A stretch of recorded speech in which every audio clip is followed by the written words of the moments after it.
et la tragédie religieuse.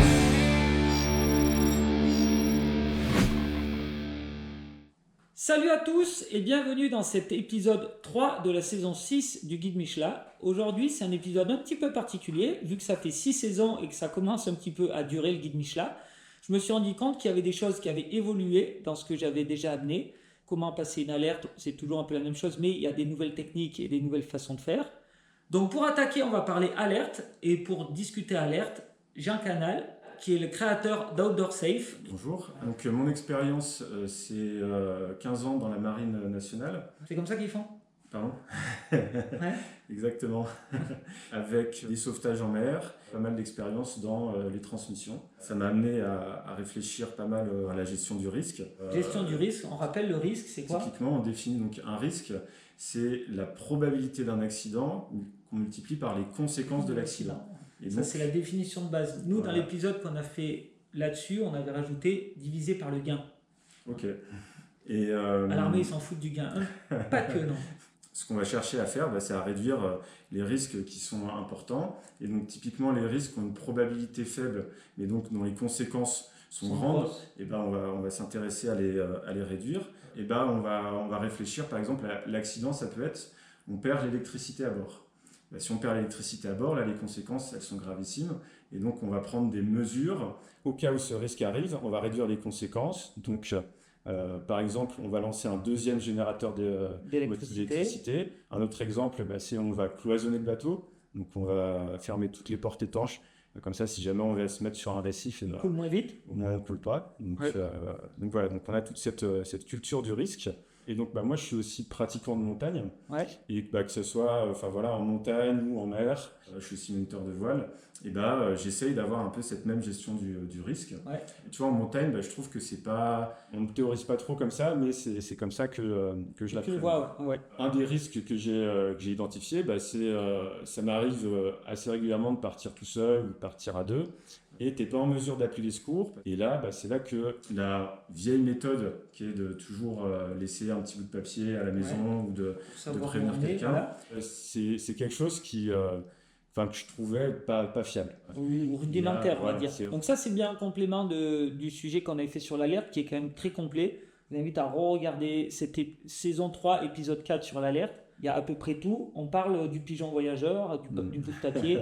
Voilà. Et donc là, toi, ce que tu as, ton expérience t'a amené à créer Outdoor Safe, qui est le bout de papier virtuel. En gros, c'est l'équivalent du bout de papier virtuel. Donc là, avec Outdoor Safe, c'est ce qu'on fait. On a une application. Donc on installe une application sur le téléphone. Qui nous permet donc de programmer une alerte. Ouais. Donc on va rentrer au minimum une destination. On peut aller dire, je suis allé faire, je pars à destination Le Mont-Pourri. Ouais. Idéalement, on rentre aussi l'itinéraire à notre point de départ, par le col des Roches depuis Arc 2000. Ouais.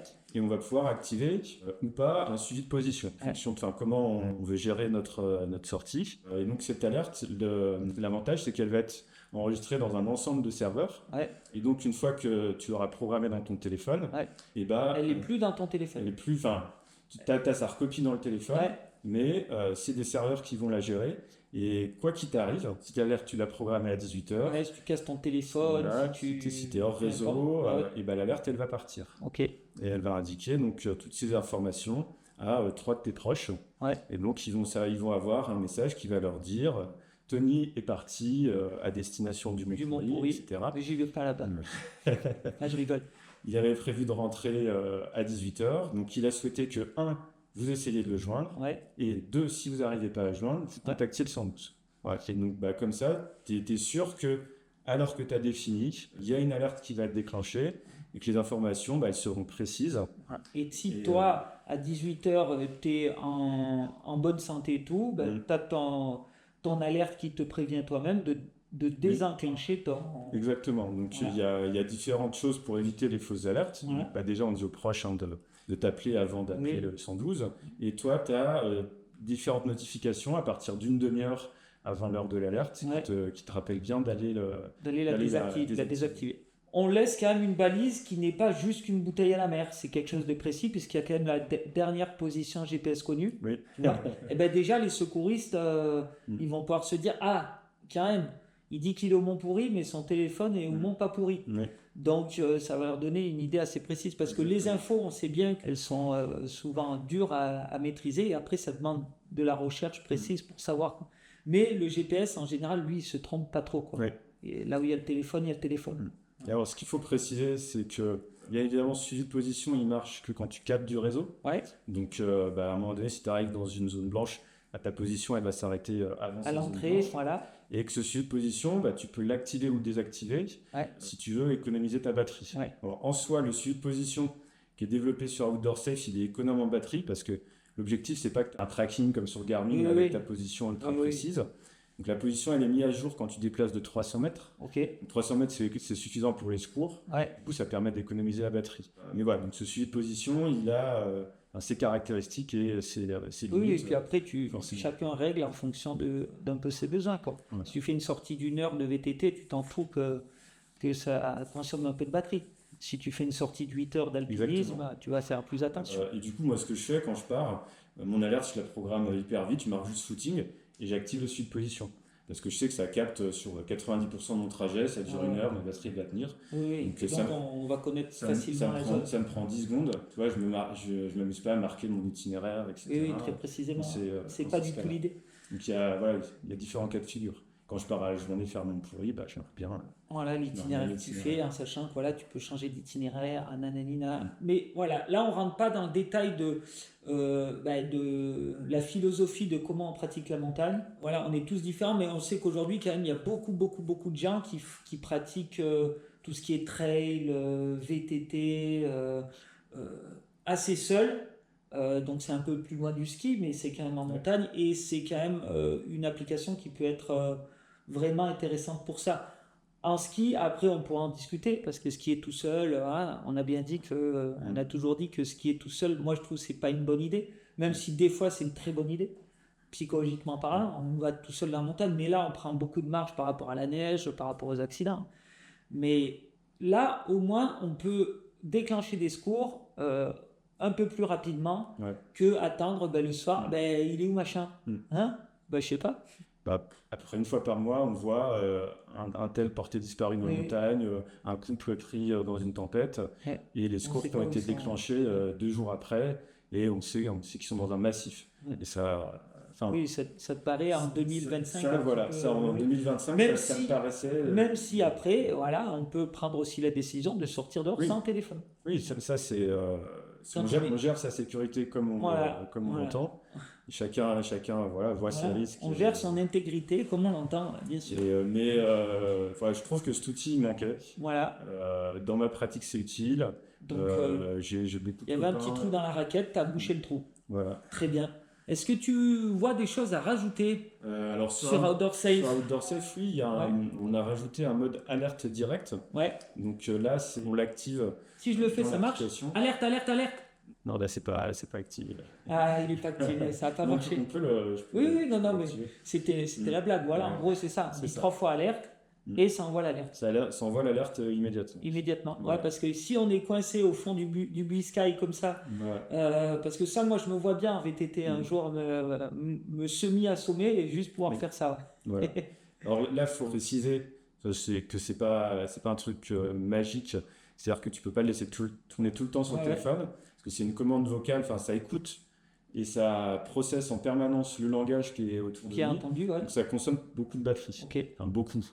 Ça consomme pas mal de batterie, donc on peut laisser tourner quelques heures, mais c'est pas un truc qu'on va laisser tourner à la journée sur une sortie. Donc c'est, t'es en VTT de descente, la descente. La descente, elle va durer, je sais pas, une heure.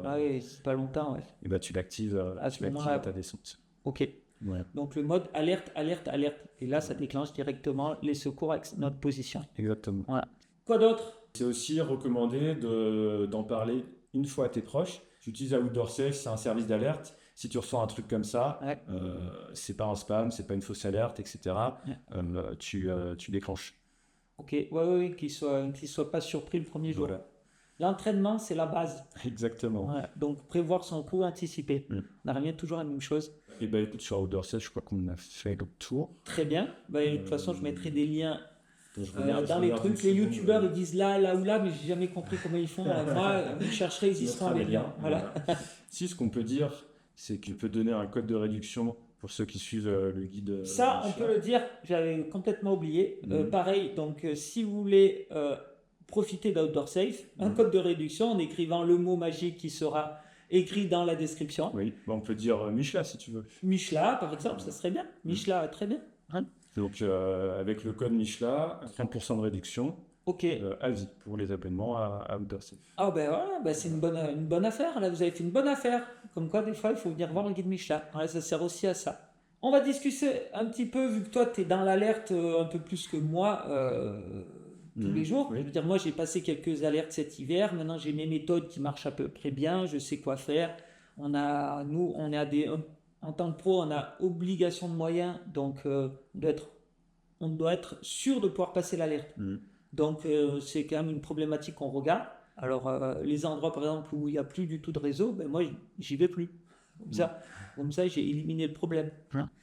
Et sinon, on a une radio et tout le bordel. Et ça, typiquement, aujourd'hui, on utilise quasiment tout le temps le téléphone. Même quand j'utilise ma radio, des fois, il me rappelle en me disant « on se rappelle sur le téléphone, ça marche mieux. » Bref, petit aparté. Toi qui es dans l'alerte, je sais qu'il existe des nouveaux téléphones. Des téléphones plus récents que le mien, parce que j'essaie quand même de faire un peu durer les téléphones. C'est comme les épisodes, j'essaie d'en sortir tout le temps et de les faire compacts.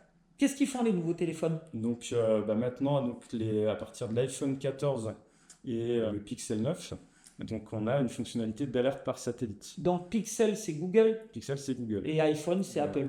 À partir de l'iPhone 14, si tu captes pas, si tu essayes d'appeler le 112... Donc si tu n'as pas de réseau GSM, voilà. Il y a une fonction qui va passer par un réseau satellite. Voilà. Okay. L'iPhone va te guider. Ouais. Donc tu essayes d'établir une liaison satellite. Ouais. Donc une liaison satellite, c'est pas aussi simple qu'une liaison réseau mobile. Donc il va te guider pour que tu essayes de pointer vers le satellite. Ouais. Et ça va te connecter à un centre d'alerte d'Apple qui va échanger avec toi pour confirmer que tu n'es pas en train de faire une fausse alerte, un test, etc. Okay. Et après, qui va transmettre ces informations vers les centrales de le 112 en France. Okay. Après, ça va rebondir encore vers le PGHM ou le CRS Montagne. Comme ça, c'est exactement la même chose que j'avais montré dans l'épisode sur l'alerte avec ça appelle Houston. Houston, on a un problème. Ça appelle App. Donc, ça fait des redondances. Mais au moins, l'alerte va être passée. Exactement. Donc ça, je l'ai vu fonctionner sur iPhone 14. Et ça, on paye un abonnement? Non. On ne paye pas d'abonnement. On ne paye pas d'abonnement. Jusqu'à quand? Pour l'instant, alors c'est officiel jusqu'à septembre 2025. 2025, donc ça fait partie de l'achat du téléphone. Voilà, Apple a annoncé que c'était gratuit, ça a été inclus dans l'iPhone.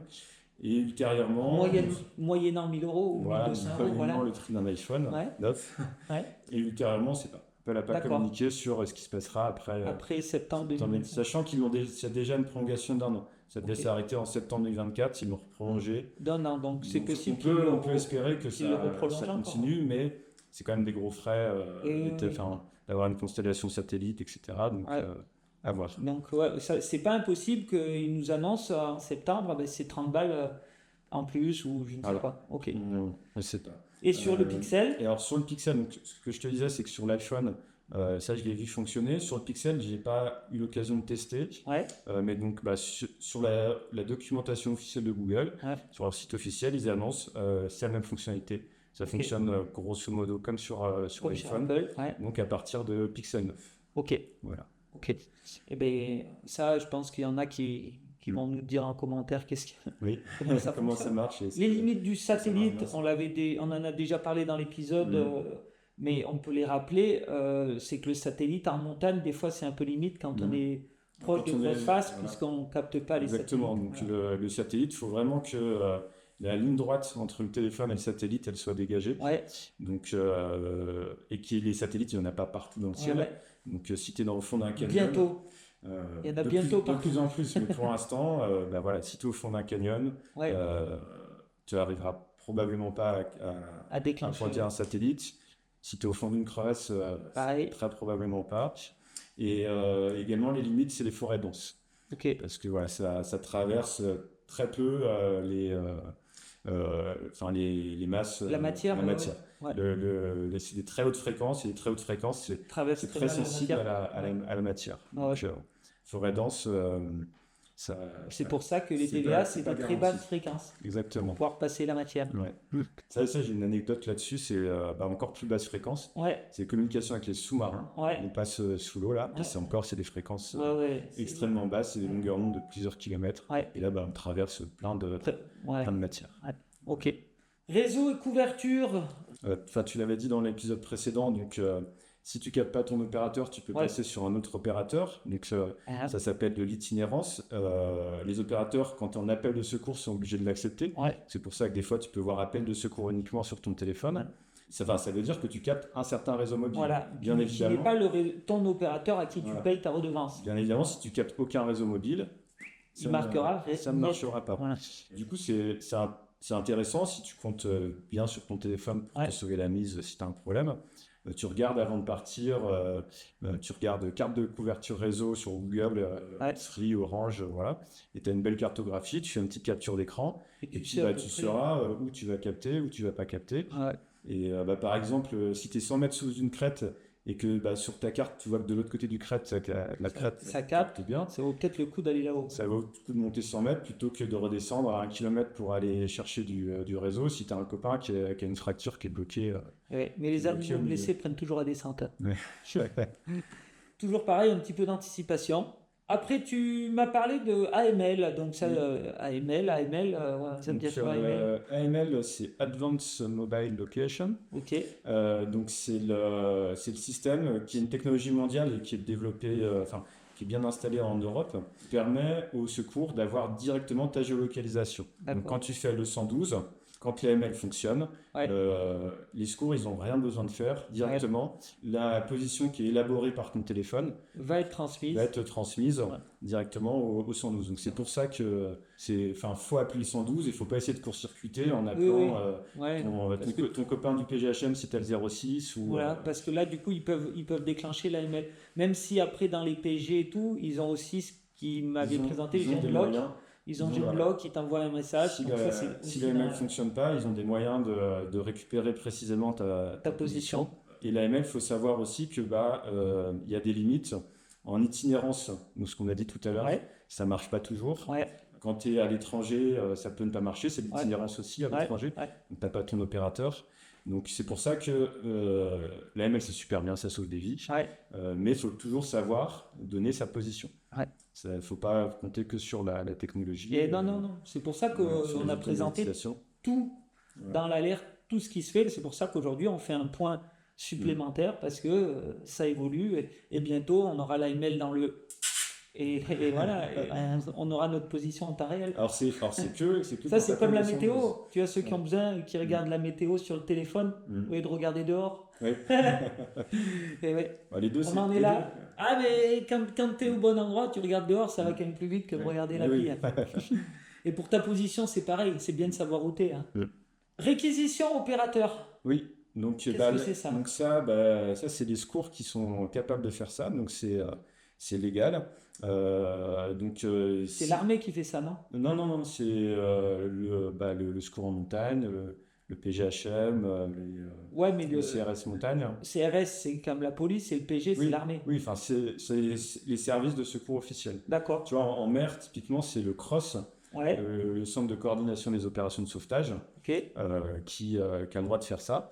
Donc, s'ils n'ont pas ta position précise, donc déjà, si c'est pas toi qui les as appelés, mais si c'est un proche qui appelle et qui dit mon mari il est plus là, mon mari est perdu dans la montagne, donc les secours, ils vont pouvoir faire une réquisition auprès de l'opérateur et l'opérateur doit leur donner les informations de géolocalisation qui sont sur toi. Mais par contre, c'est pas magique parce que là, il rentre pas dans ton téléphone, il se base sur les antennes sur lesquelles ton téléphone a borné. Du coup, ça fait une triangulation et ils savent à peu près la zone. Voilà, donc il y a une triangulation qui est plus ou moins précise si tu as été proche de l'antenne, s'il y a plusieurs antennes autour de toi. Donc quand tu es dans une zone de montagne où il y a peu d'antennes et tu es loin des antennes, la précision elle peut être de 5 km. Donc c'est pas magique et ça permettra pas de te tomber dessus au mètre direct, mais tu auras une zone. Et également, il faut que ton téléphone est borné. Donc, si tu es en mode avion, depuis la maison, la dernière position qu'ils verront, ça sera à la maison. Donc, voilà, faut savoir ça. Donc, toujours mettre son téléphone sur mode avion quand on va voir sa maîtresse. Voilà. Comme ça, on est toujours à la maison. Ça, si ta femme appelle le 112. Voilà, t'as pas d'emmerde. Voilà. Et ça marche, c'est aussi pareil pour les femmes, hein, là, on est d'accord. Hein. Précision, alors, les précisions de position, toi, Oui. tu as eu une petite... Oui, donc en fait, donc on a vu, tu as plein de choses qui sont automatiques pour transmettre ta position au secours, Ouais. mais quand c'est tout ça, ça marche pas. Et que c'est toi qui le fais à la Tu main. vois, c'est toi qui le fais à la main. Il faut savoir donner une position précise. Il faut savoir que ton téléphone, quand tout va bien, il calcule instantanément la position avec le GPS Ouais, et il donne une position précise à 5 mètres près. Il te donne Ouais. la position là où tu es actuellement. Mais s'il a du mal à le faire, parce que c'est pareil, c'est du satellite, donc il faut qu'il arrive à capter au minimum 4 satellites Ouais. pour te calculer une position qui sont relativement bien espacées dans le ciel. Donc s'il n'y arrive pas, il peut soit calculer sa position, lui aussi fait une triangulation à partir des antennes relais, soit il peut te donner une vieille position, la dernière Ok. position qu'il a réussi à calculer, et ça peut être une position qui date d'il y a quelques heures, ou dans le pire des cas, la veille, s'il n'a pas cherché, si tu ne l'as pas demandé avec une appli carto de calcul de de la chercher ta position, position, ouais. ça peut être la position de la veille. Et donc c'est pour ça quand tu donnes une position, faut regarder la précision. Ouais. Ton téléphone il est sympa quand même, il t'indique la précision de la position qu'il a calculée. Il faut regarder l'heure à laquelle la position elle a été Elle calculée. a été faite. Ça, pareil, j'avais fait un petit passage dans le sujet sur l'alerte, donc n'hésitez pas à vous taper le sujet sur l'alerte. Voilà. De nouveau, si ça fait longtemps que vous ne l'avez pas vu, voire de le voir tout court, parce que Je l'ai vu il n'y a pas longtemps, voilà. c'est une petite window. voilà, vous apprendrez des choses, c'est sûr. Eh bien, je crois qu'on a à peu près fait le tour. Jean, merci pour Merci toutes ces beaucoup. précisions sur l'alerte. Avec plaisir. Ouais. Et puis, à bientôt. À bientôt. Allez, bonne monstade. Ciao.